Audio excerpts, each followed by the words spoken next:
Director general of police और additional DG हम north Tripura में जो post pole law and order situation है उसका रिव्यू करने के लिए आए हैं। और आपको पता है कि अभी काउंटिंग भी होगा 2 तारीख को।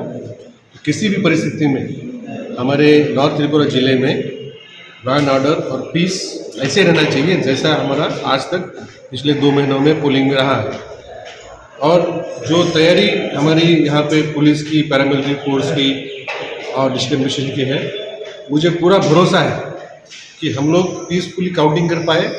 और काउंटिंग के बाद जो जैसा हमारा नॉर्मल जो हमारा डे टू डे काम चलता है वैसे काम चलेगा।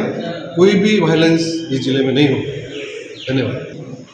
डायरेक्टर जनरल ऑफ पुलिस और एडिशनल डीजी हम नॉर्थ त्रिपुरा में जो post pole law and order situation है उसका रिव्यू करने के लिए आए हैं। और आपको पता है कि अभी काउंटिंग भी होगा 2 तारीख को।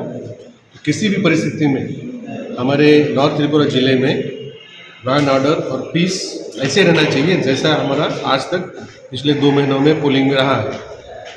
और जो तैयारी हमारी यहाँ पे पुलिस की, पैरामिलिट्री फोर्स की और डिस्ट्रिक्ट मिशन की है, मुझे पूरा भरोसा है कि हम लोग पीसफुली काउंटिंग कर पाए। और काउंटिंग के बाद जो जैसा हमारा नॉर्मल जो हमारा डे टू डे काम चलता है वैसे काम चलेगा। कोई भी वायलेंस इस ज़िले में नहीं होगा। धन्यवाद।